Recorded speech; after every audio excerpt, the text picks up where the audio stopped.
মহাসড়ক এবং ফুটপাতে অবৈধ স্থাপনকারীদের উচ্ছেদ বিষয়ে এবং দখলমুক্তকরণ বিষয়, যাতে পথচারী এবং সাধারণ জনগণ স্মুথলি চলতে পারে, কোনো ধরনের বাধাবিঘ্ন সম্মুখীন না হয়। আজকে পঞ্চম দিনে আমরা স্পেশাল ড্রাইভ শেষ করেছি এবং আপনারা জানেন আজকে হচ্ছে আমাদের মতিঝিল থেকে এই পর্যন্ত এখানকার পর্যন্ত আমাদের অভিযানটা ছিল। এখানে প্রায় 22টি মামলা হয়েছে এবং 67,000 টাকা জরিমানা করা হয়েছে। একজনকে আটক রাখা হয়েছে, ওকে পরবর্তীতে ব্যবস্থা নেব। আর আমাদের এই অভিযান চলমান থাকবে। এটা হচ্ছে যদি মনে করেন যে এখান পর্যন্ত শেষ, তা না। আমাদের কিন্তু মাসে প্রায় 10 থেকে 15টি অভিযান আমরা করে থাকি। এই ধারাবাহিকতা অব্যাহত থাকবে।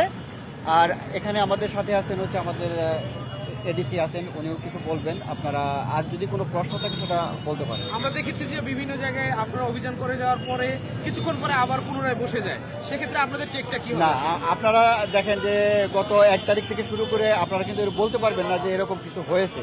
আমরা চেষ্টা করে যাচ্ছি এটা ফলো আপে রাখার জন্য। আমাদের আলাদা টিম আছে ডিএমপির পক্ষ থেকে, ট্রাফিকের পক্ষ থেকে, যে তারা এটা দেখভাল করবে। যদি কেউ পুনরায় এটা রিপিট করে আমরা তাদেরকে জরিমানা এবং জেলের আওতায় নিয়ে আসবো। এই ক্ষেত্রে এটা আমরা খুবই সতর্ক আছি, আমাদের ফোর্স সতর্ক আছে, সবাই সতর্ক আছে, আর আপনারা হেল্প করবেন। ধন্যবাদ আপনি ম্যাম।